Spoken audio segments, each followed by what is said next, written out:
story begins with the protagonist attending to his customers in his tavern, accompanied by his friend Hawk, who is a talking pig. There, they tell the story of how 10 years ago, dozens of holy knights were suddenly eliminated by the 7 deadly sins, who also killed the great holy knight. And the leader of that group, Meliodas, was terrifying, and wanted posters of all of them are shown, mentioning that none of them have been arrested yet. Among the customers, there is talk of a rumor about a knight with rusty armor who could be one of the 7 deadly sins. Shortly after, that same knight enters the tavern, causing all the customers to flee, but then he collapses in front of the protagonist. When the protagonist removes the armor, he sees that it is a girl, and when he takes her to his bed, she wakes up shortly after. She is curious about the mark on the protagonist's back, but when he shows it to her, it is revealed to be broken. Then the girl tells him that she was inside that armor because she is looking for the 7 deadly sins. But they are interrupted by soldiers from the kingdom, who explain that the locals have filed a complaint against the knight who was supposedly one of the 7 deadly sins. When the protagonist opens the door, Hawk comes out wearing the armor and confesses that he is the one they are looking for, and the protagonist plays along. And the girl takes the opportunity to escape through the back, but the soldiers realize it and begin to chase her. One of them catches up to her near a cliff, but Hawk runs quickly, striking the others forcefully and pushing him, causing him to fall into the void. At that moment, she explains to the protagonist that she is searching for the 7 deadly sins to stop the Holy Knights. But Hawk finds it strange because the Holy Knights are supposed to be the elite who protect the Kingdom of Lyons.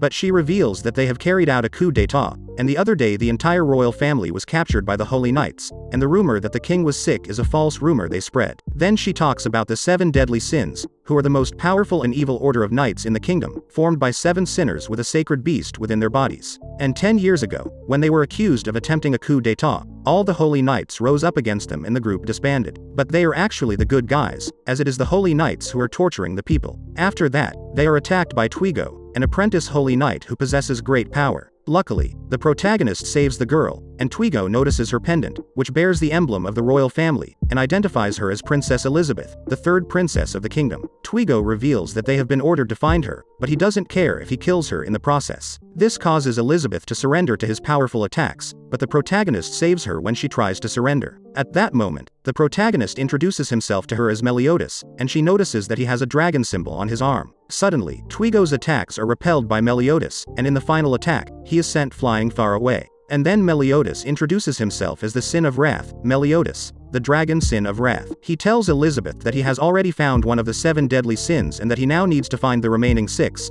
inviting her to join him on this quest as he is also searching for them. It is revealed that his tavern is actually Hawk's mom, a giant pig, and they continue their journey in that way. Later, they arrive at the village of Britannia and see that the villagers are trying to pull a sword buried in the square, but it is impossible for them. The mayor explains to Meliodas that they angered a holy knight, who then stuck his sword in that place. That sword is filled with magical power and has sealed all the underground springs of the village, preventing them from producing their famous beer. At that moment, one of the children there claims to be friends with one of the 7 deadly sins, but the townspeople call him a liar and blame him for angering the holy knight. Meliodas takes the opportunity to ask him about what happened, but he realizes that the child was lying and knows nothing about the 7 deadly sins. That's when Meliodas decides to remove the sword, and he does so easily, restoring the resources to the village. Everyone decides to celebrate at his tavern, which was established there when Hawk's mom was buried in the ground. There they hear a rumor about the Forest of White Dreams, a place even the Holy Knights avoid. On the other hand, the soldiers report to the Holy Knight Gilthunder that the sword has been removed from the village of Britannia, and it was done by a child. He asks them for the exact location of that village, takes a spear, charges it with energy, and throws it with powerful force in that direction. When that happens, Meliodas realizes it and decides to go outside his tavern. Seconds pass, and he catches the spear that was heading towards him, using considerable strength to stop it since it was like a missile. Once he manages to stop it, he gains momentum and throws it back with great power, and it crashes into the fortress where Gilthunder is located, destroying everything around it. And that allows him to confirm that it is indeed Meliodas, the captain of the 7 deadly sins.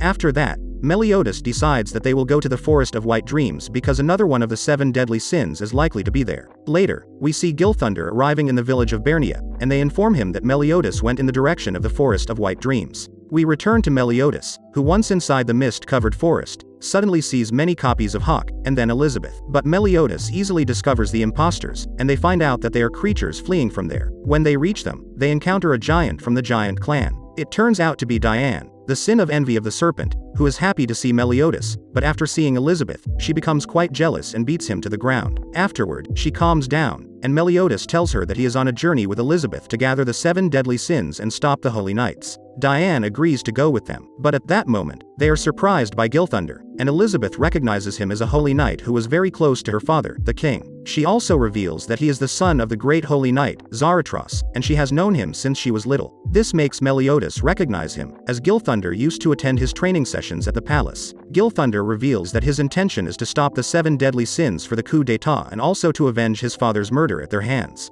Meliodas recalls what happened 10 years ago when the 7 deadly sins arrived in Zaratros' chamber and found him dead, and then Meliodas fell unconscious after hearing some words. In the end, Meliodas and Gilthunder engage in combat, where Meliodas ends up badly injured by a surprise attack from him. Gilthunder takes the opportunity to tell him what he knows about the other 7 deadly sins. The sin of greed of the fox is imprisoned in the base dungeon, and the sin of sloth of the bear died and now rests in the city of the dead. After that, Meliodas easily gets up, indicating that he let himself be attacked in order to extract that information from Gilthunder. And after that, Diane grabs him and throws Gilthunder far away with her great strength. This allows them to continue their journey to the base dungeon to retrieve the sin of the fox, and Elizabeth realizes that Meliodas' injury is more serious than it seemed. Upon arriving in the village near the dungeon, they find a doctor who tends to Meliodas' wounds. There, it is shown how Diane met Meliodas when he defended her from soldiers who wanted to attack her, demonstrating how important and special he is to her. And they are attacked by a swarm of insects that shoot acid rain, done by one of the Holy Knights who knows of their arrival. But Diane uses her power to launch large pillars from the ground into the air and eliminates them all. After that, she heads to the dungeon to search for the capital sin. Meanwhile, Elizabeth stays with Meliodas,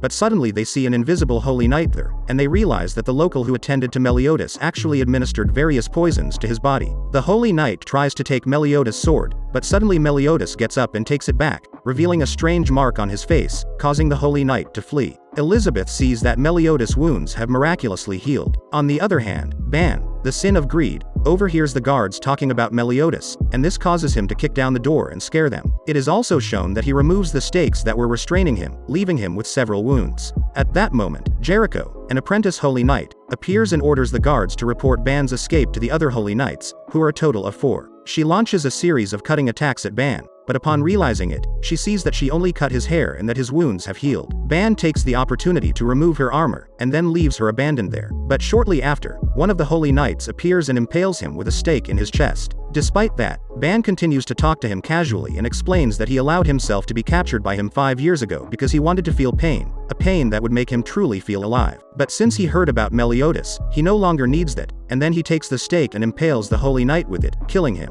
Meanwhile, Meliodas, Diane, and Elizabeth confront the other holy knights, as the one who turned invisible had escaped. One of them creates illusions for Diane, causing her to mistakenly attack Meliodas, but once they identify the culprit, Meliodas easily defeats him with a few blows. They also defeat the holy knight who controlled the insects, although Elizabeth is injured while saving some villagers who were in danger. They all head to the dungeon to meet Ban, but the holy knight who had escaped uses an enchantment sphere. It is the eternal spell, which envelops the entire dungeon, explaining that not even 10 tyrant dragons can break that barrier, trapping everyone else inside. Meliodas finds Ban, and the next thing they do is greet each other with powerful blows, and then they play a game of arm wrestling. But due to their immense strength, they end up destroying the dungeon, and the disaster is so great that the barrier is destroyed and the entire building collapses. Then we see that King, the sin of sloth of the bear, is alive, and Gilthunder tells him that Ban has joined Meliodas and Diane. Now we go back to Ban's past, where he is climbing the sacred tree in the sacred forest. He sees that at the top is the fountain of youth, and that if he drinks the water that flows from that cup, he will live forever. A girl appears in front of him, who explains that she is the guardian of that fountain, and with her power, she sends Ban flying far away, causing him to have a great fall because the tree is very tall. Despite that, Ban climbs the tall tree again, and even though she throws him off, he keeps trying. She doesn't understand why the forest protects a human, as he always falls onto something that cushions his fall. Afterward, she explains to Ban that he cannot drink from the fountain because that would cause all the trees in the forest to die. Ban easily accepts this,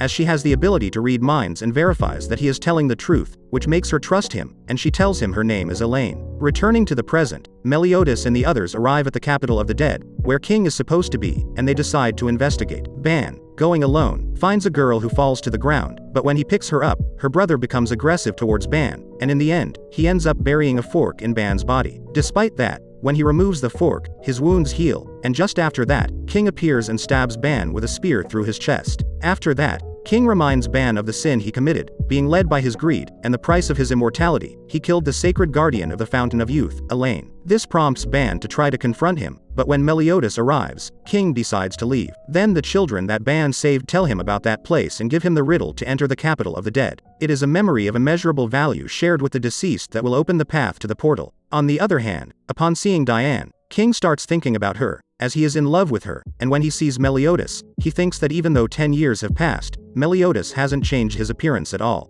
Later, Ban and the others approach a field of flowers, and that's when a tornado forms around them, carrying them to the capital of the dead, and King approaches to take advantage and go along as well. Ban separates from the others, and King confronts him, explaining that Elaine is his sister, the person Ban claims he killed to obtain immortality. He then mentions that his sacred treasure can take infinite forms, and his weapon is called Spirit Spear Chastiful, and in one of those forms, his weapon can petrify Ban, turning him into stone. We are shown Ban and Elaine's past again, where later they start a romance with each other, but they cannot be together because she has to protect the fountain. Suddenly, an attack occurs on the Fairy King's forest by a demon from Purgatory. Although Elaine doesn't understand it because they were defeated in the ancient war, and their clan was sealed by the gods. Afterward, Ban uses one of his abilities to extract the demon's heart, but Elaine warns him that they have more than one heart. As it is too late, the demon unleashes a powerful fire attack that mortally wounds both Ban and Elaine, and Ban asks her to drink from the Fountain of Youth so she can live. Elaine drinks from the cup but then kisses Ban, causing him to drink from the Fountain of Youth. After that,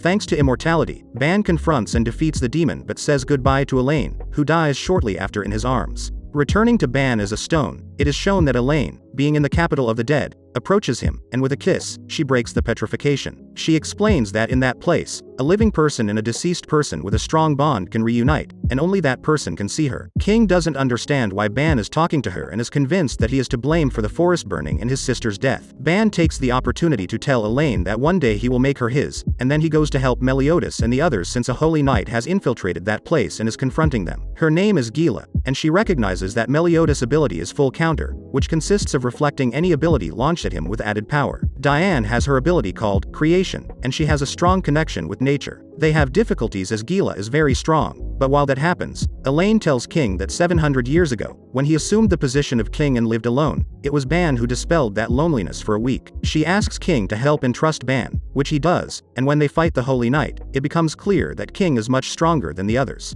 Upon learning about King, Gila explains that his sacred weapon is Chastiful, the spirit spear forged from the sacred tree of the Fairy Kingdom, and his ability is Disaster. Elaine makes it known that King is actually Harlequin, the Fairy King, who easily defeats Gila. Shortly after, they are returned to the human world, and they find Gila unconscious because she had put herself in a state of apparent death to enter that place. Later, the Holy Knight Helbram finds her tied to a tree, and he sees that the 7 deadly sins drew things on her face. Meanwhile, King explains to Elizabeth that the Holy Knight they fought should not have been a problem for the others if they had gone all out, and he asks them where their sacred treasures are, to which Diane replies that she lost hers, Meliodas sold his, and Ban's was stolen. Now we see a meeting among the Holy Knights, where the great Holy Knights urge them to move forward and achieve victory in the upcoming Holy War. They are Dreyfus and Hendrickson, and later, Gilthunder and Hausa have a private conversation with Dreyfus, revealing that they do not know who the enemy is or when the Holy War will occur. They also inform him that 4 of the 7 deadly sins have already gathered, and that King has betrayed them, as he used to collaborate with them. Dreyfus emphasizes the importance of eliminating them, especially Meliodas. He recounts that there used to be a great kingdom that rivaled Lyon's, which supposedly was destroyed by a natural disaster. But in reality, it was annihilated by the power of Meliodas, blinded by his rage. And then they inform Dreyfus that Hendrickson's men are recruiting a large number of Holy Knight apprentices. King tells Meliodas and the others about it, that the new generation of Holy Knight apprentices is becoming more popular, and that they gain the power of a true Holy Knight in one night. As an example, Gila, who was just an apprentice a few days ago. And then he explains that the sacred treasures are important to unleash their true strength, and that they must first retrieve them before starting their confrontation with the Holy Knights.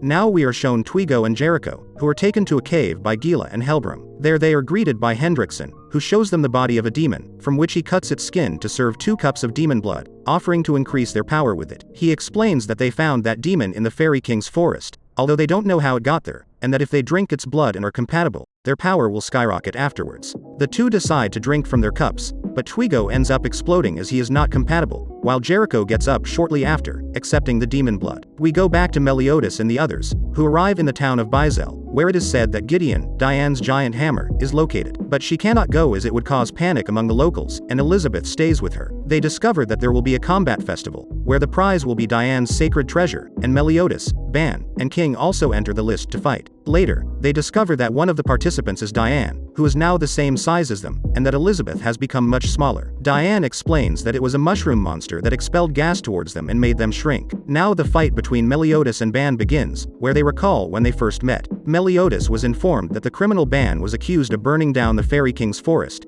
and that they had already tried to execute him 33 times in many different ways, but nothing worked. So Meliodas told Ban that he would go with him, and when he saw that he didn't want to leave, he forcefully took him out with a powerful blow that destroyed the wall. And he offered Ban more rounds like that if he accepted to accompany him, which amused Ban. We return to the fight between the two of them, where Meliodas gradually weakens while Ban grows stronger. This is because Ban's ability, Snatch, can steal strength and abilities, including physical abilities. There comes a point where he steals all of Meliodas' physical strength and decides to finish him off with a blow of all his might. King explains that Meliodas cannot use his full counter, as it can only reflect magic-based attacks, and he doesn't know what Meliodas will do in that situation. At that moment, Ban delivers the final blow, and the impact fills the place with dust. But the next thing we see is that Meliodas is still standing, and Ban is crashed with several wounds on the nearby mountain. Diane explains that she saw it all clearly. When Ban struck Meliodas with all his might, Meliodas grabbed his wrist and shattered it. And then, in an instant, he struck him with a force that sent him flying, and he also had a black mark on his forehead. Shortly after, they are surprised by Gila, Jericho, and another Holy Knight, where Meliodas and Ban have quite a hard time facing the two of them. But due to the vast difference in power between King and them, he ends up defeating them,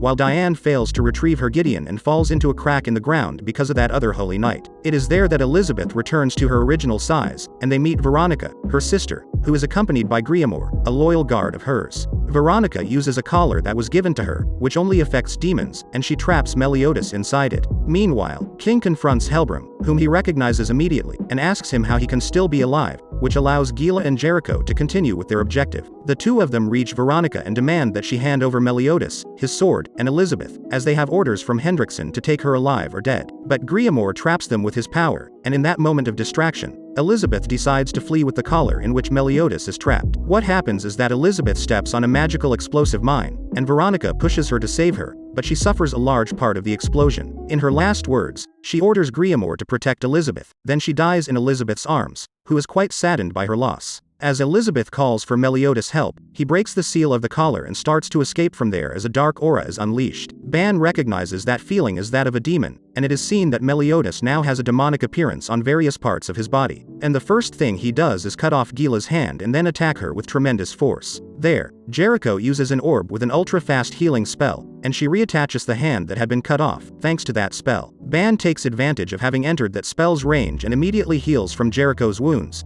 as his attacks made his body struggle to regenerate, and he also steals several of those spell orbs from her. Later, he tries to stop Meliodas, but Meliodas cuts him in half with that tremendous force. What Meliodas does next is quickly go towards Helbram and confront him. There, Helbram sees that Meliodas can move those black marks on his body to defend himself, and that he is much stronger than before. But Helbram explains that he won't be able to withstand his power, Link, which allows him to add the strengths of other allies who agree to share their power with him. At that moment, Hendrickson lends him his power, which is so great that Helbram knocks Meliodas unconscious with a powerful blow. After that, Ban takes Meliodas and Elizabeth to escape far from there, as Diane has already returned to her original size and has recovered her sacred treasure. And he confronts Helbram, where he unleashes a special attack that destroys the entire ground in a large area and forms a massive heap of earth in the sky. And in this way, Helbram experiences the power of one of the 7 deadly sins with their sacred treasure, and afterwards, he is crushed by that heap of earth that falls on him. After that, Meliodas returns to normal and reunites with Ban and the others. There they discover that within the Holy Knights, there are more than one faction, and not all of them are bad. Meliodas realizes that the situation is quite critical, and that his broken sword has also been stolen. Having that broken sword, Helbram explains that it is one of the keys to the resurrection of the demon clan,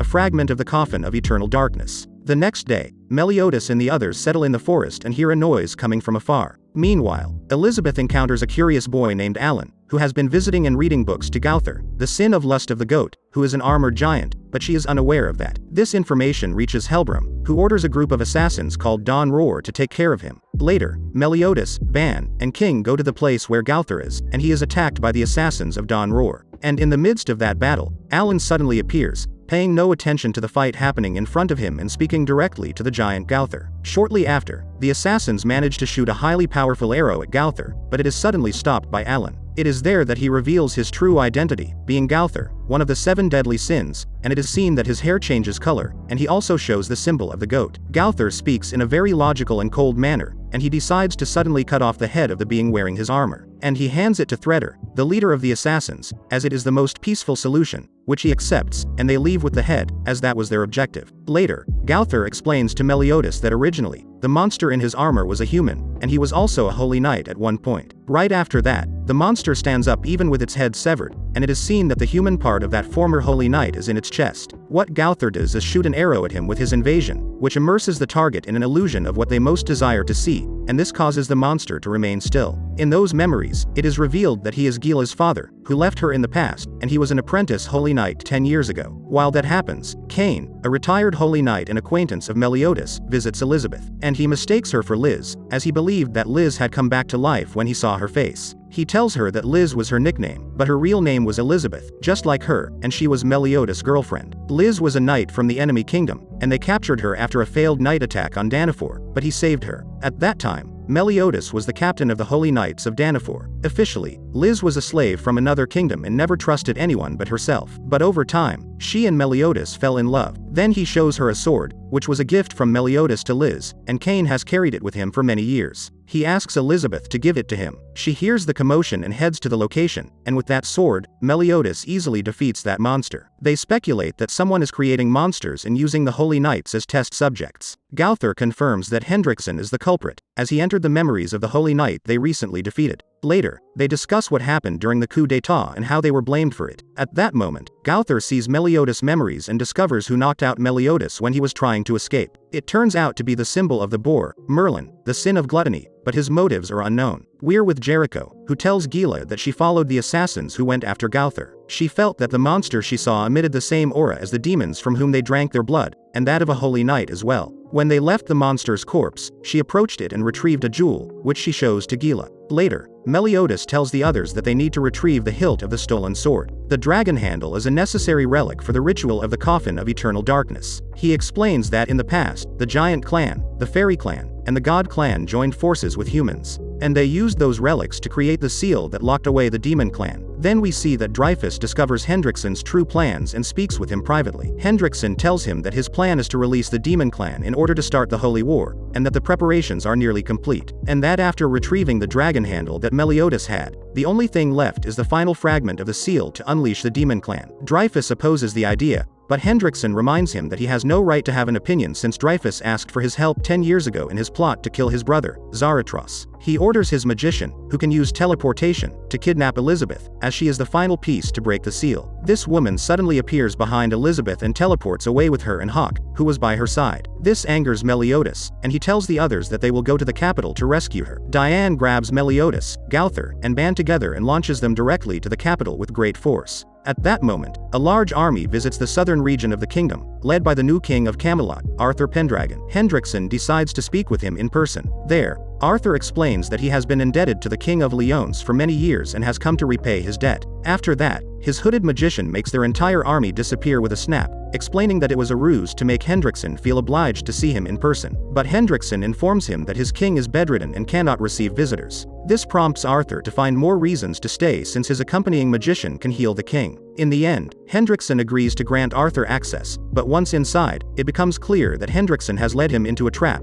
and they end up fighting each other. Now we see Elizabeth, who is locked in a cell with Hawk. However, Hawk feels too sick in his stomach, goes mad, breaks down the iron door, and relieves himself. Meanwhile, Meliodas and the others launch a direct assault on the capital, facing dozens of holy knights. Gowther uses his sacred treasure, Herod's twin bow, to trap the crowd in an illusion, allowing them to advance and defeat anyone in their path. During the assault, King summons Oslo, a black hunting dog who is a type of fairy that lives between the human and fairy realms. Oslo has the power to transport anything he eats to another location of his choosing. Suddenly, Oslo grows to a gigantic size and swallows Diane, but her posterior gets stuck, and she finds herself in a dark place. Coincidentally, Dreyfus and other Holy Knights were walking through Hendrickson's facilities and find Diane stuck there. This allows them to launch a devastating combo of attacks against her, and she manages to break free from the portal completely. Diane appears fine after receiving their attacks and uses her magic to attack Dreyfus, but he easily blocks it with his sword. After that, he uses his break ability to shoot a beam of light from his sword towards her, piercing through her chest, astonishing everyone with the power of a great Holy Knight. Despite that, Diane gets up and tries to attack him, but Dreyfus inflicts serious wounds on her with a series of attacks, and in his final move, he sends her flying far away. She weakly walks through the city, but Helbram begins destroying the buildings near Diane, causing people to flee, believing that Diane is attacking them. At that moment, Gila's younger brother is about to be crushed by debris, but Diane protects him, and Gila witnesses it. In her weakened state, Hausa sides with Diane, as he disagrees with what they are doing, having witnessed Diane's good deeds since he met her. Hausa and Gila then launch a combined attack against Dreyfus, Helbram, Gilthunder, and Jericho, but after that powerful attack, only Jericho is severely injured. Dreyfus attempts to attack Gila, but she is saved by Gowther, who joins the fight. On the other hand, Elizabeth, as she explores the cells, finds Margaret, her older sister. But she is surprised by Hendrickson's enemy magician, who gets angry at Hawk for attacking her and teleports him elsewhere. During this, Elizabeth is struck and rendered unconscious. Returning to the battle, Dreyfus suddenly impales Gowther with his sword, but Gowther uses his power to trap him in a nightmare by controlling his mind. There, Gowther makes him remember his mistake of having killed his brother, Zaratros, but shortly after, Dreyfus snaps back to reality while Gowther remains unconscious. But then he realizes that he has sustained significant damage from Gowther's attack and decides to retreat with Gilthunder's help. This prompts Helbram to attack them, and he suddenly shoots a giant sharp stone that pierces Diane's stomach. Before he can finish her off, King protects her and intervenes in the fight, visibly affected by the damage inflicted on Diane. He uses his sacred treasure to launch multiple combined attacks against Helbram, who suffers damage from each ability directed at him. Afterward, King asks Helbram to return to his original appearance, as he cannot use his full power in his current form, revealing that he is also a fairy. Helbram has a helmet that is special to him, and after that, he uses his power to summon giant roots from the ground, which repeatedly strike King. He then directs all his attacks towards Diane, so that King can witness the loss of someone important before his eyes. At that moment, Meliodas, looking in that direction, senses that the power of Diane and Gowther is greatly diminished, but King's power has surged. What happened is that King used an enhanced version of his Chastiful, creating a protective barrier around Diane. King tells Helbram that he intends to fulfill the promise he made to him 700 years ago. Now we see King's past from 700 years ago, where he is socializing with Diane, whom he is just getting to know. Many decades pass, and King starts to realize that he has vague memories of his best friend Helbram, whom he doesn't remember well, nor does he recall anything about Elaine or the fact that he is the Fairy King. He shows that he distrusts humans, and he used to tell that to Helbram and his sister Elaine as well. As more time passes, they see that the human civilization they visit is advancing rapidly, while Diane and King don't show many changes since they live much longer than humans. King explains this to Diane, that humans have short lifespans spent with the people they love. There, she asks him to love her forever, and King promises that he will and that he will always be by her side. Time passes, and King finally recovers his memory. He goes alone to the human village but finds it in flames and the people dead. There, the man who attacked King in the past and caused him to lose his memory appears. This is because this man and his men kidnapped Helbram and other fairies, and King went to rescue them. But that was centuries ago, and King doesn't understand how that man is still alive. It turns out that he is Helbram, who in the past killed the man who kidnapped him and assumed his appearance. Helbram explains that he took on this form to forever remember his hatred for humans. He then reveals that he used to love humans, but they betrayed his friends and ripped off their wings. The humans said they would make a fortune with the wings, and Helbram witnessed how his friends' wings were slowly torn off. He harbors a deep hatred for humans. He also confesses that for the past 500 years, he has been killing every human he encounters. In the end, King stops him by impaling his chest with a flower, causing him to fall to the ground. After that, King couldn't keep the promise he made to Diane, who had been waiting for him for some time. He erased her memories so she could be happy. He allowed himself to be arrested for the crime of killing all the people Helbram had murdered, and that's when Meliodas met him. Returning to the present, King now has greater power and gradually overcomes Helbram and his hatred in that battle. He delivers the final blow that makes Helbram fall to the ground, and in his last words, Helbram gifts him the helmet he has, which was a gift from humans. On the other hand, Meliodas joins forces with Arthur in the battle against Hendrickson, who is supported by Gilthunder. In order to match their opponents, Meliodas taps into his demonic power, while Arthur is supported by his magician assistant. Later in the battle, Margaret is seen climbing a nearby wall. She had previously escaped from prison. She decides to jump off because Gilthunder is under mind control, and she has the creature controlling him by her side. But Meliodas seizes the opportunity to eliminate that creature, and quickly, Gilthunder surprises Hendrickson with an attack, cutting off his arm. At that moment,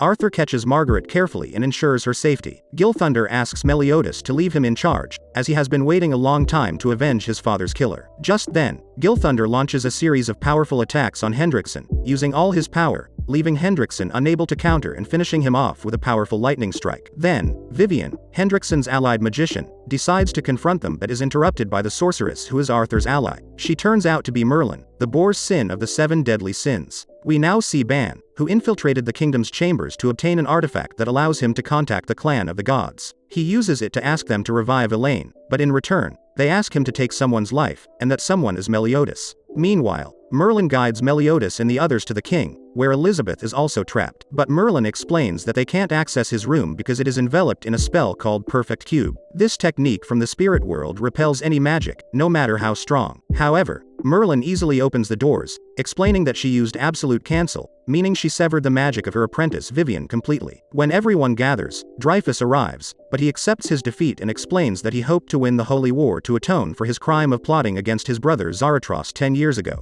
But he also reveals that Hendrickson's plans are very different from his own goals, and he disagrees with him. Gilthunder proceeds to handcuff him and take him to jail under the king's orders. On the other hand, Merlin offers to take the king to Camelot for treatment, as he is in poor condition. But once she leaves with him and Arthur, the castle is suddenly demolished, although they are unharmed. It is revealed that Hendrickson has taken on a new appearance and uses his ring to activate a demonic spell. This causes all the Holy Knights who drank demon blood to transform into demons, including Jericho, who turns into one, while Gila resists with difficulty. Hendrickson presents himself before Meliodas, showing that he has also consumed demon blood and has become much more powerful. It is also revealed that Helbram's body is floating in front of King, even though he was supposed to be dead. Hendrickson explains that fairy bodies do not decompose after death, and his body was sold on the black market 200 years ago after he was killed by King. He bought his body and temporarily revived him, using a forbidden technique of the Druids called dead slave. However, this type of resurrection is limited to 2 times per body. Since this is the 3rd time he has revived him, his body is rejecting his soul. On the other hand, Meliodas and Gilthunder confront Hendrickson, but Vivian takes the opportunity to trap Elizabeth and Margaret. This causes them to let their guard down and be injured by Hendrickson. However, before finishing them off, Elizabeth decides to surrender herself voluntarily to him, and in the end, they manage to escape. At that moment, Ban appears, having recovered his sacred treasure, and out of nowhere, he cuts off Meliodas' arm. This angers Meliodas, and in the middle of a powerful strike, Meliodas regenerates his severed arm that Ban had with him, using his demonic power to seal the wound. Ban then asks him if he is a demon, assuming so after seeing Meliodas' silence. After that, Ban beats Meliodas severely because he can now put up more of a fight with the sacred treasure. With Meliodas weakened, Ban explains that the goddess he spoke with told him that Meliodas is an ally of the demon who killed Elaine. If he kills Meliodas, they will bring her back to life. This changes Meliodas' mind, and he eventually asks Ban to kill him. He comments that if the same proposal had been made to him, he would have done the same. But then Meliodas counterattacks and tells Ban that he never said he would let himself be killed. He explains that Elizabeth is willing to sacrifice herself, and he cannot rest in peace by abandoning her like that. He convinces Ban to pause their fight, and they agree to discuss it again after they finish the battle at hand. Meliodas then asks Hawk to take him to where Elizabeth is, as he is too weak to go on his own. On the other hand, Jericho, in her transformed demon state, doesn't realize that her brother Gustav, one of the knights caught in the middle of the battle, appears before her. Due to her long-standing desire to be as strong or special as him, she unintentionally crushes him with the tremendous strength of her demonic body, unable to control her actions. But Gilthunder takes Gustav away, and he asks him to save his sister as he is badly injured. Ban uses his ability, Snatch, to remove Jericho's demon core, separating her from her demon body and keeping her safe. However, this also means she will no longer be a holy knight since her power came from demon blood. Meanwhile, King fights against the revived Helbram, and with difficulty, he ends his suffering but keeps the helmet. We are now with Elizabeth and Hendrickson. Dreyfus arrives and confronts him, but in a clash of energy attacks, a massive explosion occurs, leaving Elizabeth injured on the ground. As they resume their fight, it becomes apparent that Hendrickson has gained more power, ultimately using an ability called Acid Down on Dreyfus, disintegrating his body and easily ending his life. That's when Meliodas arrives, places Elizabeth safely with Hawk, and confronts Hendrickson. The other 7 deadly sins join forces, working together to face him and keep him under control. Meliodas takes the opportunity to explain that demonic power regenerates wounds very quickly, but unless one is immortal, the damage accumulates. Since Hendrickson has regenerated from his attacks many times, he is gradually reaching his limit. There comes a moment when they make him crash into a wall, and it is revealed that he has the red demon restrained, which he used for his experiments. He explains that it all began 20 years ago when he found the body of that demon in the Fairy King's forest. Ban eventually grows tired of him and delivers a powerful blow that sends him into an underground cave beneath them. They decide to investigate and find Hendrickson there, who shows them the corpse of an ancient demon. It is the body of a gray demon he found a few years ago, and he believes it will be compatible with his current state. He also reveals that, according to his research, the power of that demon far surpasses that of the red demon. He proceeds to take some of its blood and injects it into his own body. This causes a tremendous transformation, turning him into something other than human. They continue the fight outside, where all the Holy Knights, who were previously saved with the help of Ban and the others, are gathered. They are no longer demons. The vast difference in power is evident as Meliodas' attacks have no effect on Hendrickson, who suddenly counters a strike from Gowther and decapitates him. Afterward, Hendrickson uses a special ability called Dark Snow, causing small dark spheres to fall from the sky. Unfortunately, one of the Holy Knights is hit by a sphere and dies instantly. They are warned to avoid being touched by that attack. Gilthunder and even the former assassins begin working together to launch a series of attacks against Hendrickson, but it proves futile as he remains unscathed. Hendrickson unleashes a wide-range attack that destroys the entire area and incapacitates everyone present. Although Meliodas decides to protect Elizabeth from the attack, he is left severely wounded. Upon seeing this, Hendrickson decides to launch another special attack at Meliodas, concentrating dark energy into a sphere and hurling it at him. Suddenly, Hawk appears and intercepts the powerful attack, taking the full force of it. Hawk ends up completely incinerated, and everyone mourns his loss. This deeply affects Elizabeth, who suddenly releases a tremendous power towards the sky, enveloping the area in a radiant aura. Margaret explains that this isn't the first time it has happened, although not on such a grand scale, and that in the past, Elizabeth's power healed the wounds of those close to her. Hendrickson realizes that she has finally awakened her power, the blood of the Druids, the apostle of the goddesses. It becomes evident that her left eye is different, and Elizabeth confronts Hendrickson, asking why he has gone so far after her father, the king, placed his trust in him. He explains that his plan is to unleash the Demon Clan to seek revenge against the 4 clans that sealed them away in the ancient war. Upon hearing this, Meliodas realizes that the one speaking is not Hendrickson and that there is something inside him manipulating him. It is also revealed that Veronica, Elizabeth's sister, is still alive. Elizabeth decides to use her divine power to heal everyone near her and weaken Hendrickson, as her power is effective against demons. Gowther, who is revealed to be unharmed, rises and reattaches his own head without suffering any damage. At that moment, Meliodas shares a plan with Gowther to defeat Hendrickson, and Gowther transmits the plan to the others using his ability. Next, Meliodas confronts Hendrickson, and everyone present launches their attacks against him. However, Meliodas bears the brunt of all those attacks and abilities. Suddenly, an enormous power begins to gather within him as he activates his revenge counter ability. When Meliodas deactivates his power, he can absorb the damage from all the magical attacks he receives and unleash it all at once later. He hurls this tremendous power at Hendrickson, incinerating him in the process, finally putting an end to him. Shortly after, the king arrives in improved condition and decides to pardon all the Holy Knights despite their rebellion. He acknowledges that no punishment will heal the wounds of the people. He also thanks and congratulates the 7 deadly sins for their accomplishments. They later gather around Hawk's body, but they witness as his body turns to ashes, and a mini-Hawk emerges from it. Everyone is overjoyed to see that Hawk is alive. Merlin then appears and informs them that she will join the 7 deadly sins as a member. She also tells Meliodas that after defeating Hendrickson, several people reported seeing a strange bird flying south. After a few days, Meliodas decides to visit Elizabeth at her castle and tells her that the 7 deadly sins have yet to fully reunite. He invites her to join them on their journey, to which she agrees. However, Ban informs them that he will go on his own journey and separates from the group. They begin their journey. Finally, we see Gilthunder, Hausa, and Griamore investigating Dreyfus chambers. They discover the same symbol that appeared on Meliodas and Hendrickson's bodies. And so, the anime concludes. Will they be able to find Escanor, the missing sin they have yet to encounter? Has the Holy War truly come to an end? And that's how the first season of this anime ends. If you've reached this part of the video, let me tell you that you've been one of the few people to make it this far. So comment the word demon in the comments. Remember to subscribe to not miss any videos. With that said, see you in the next video.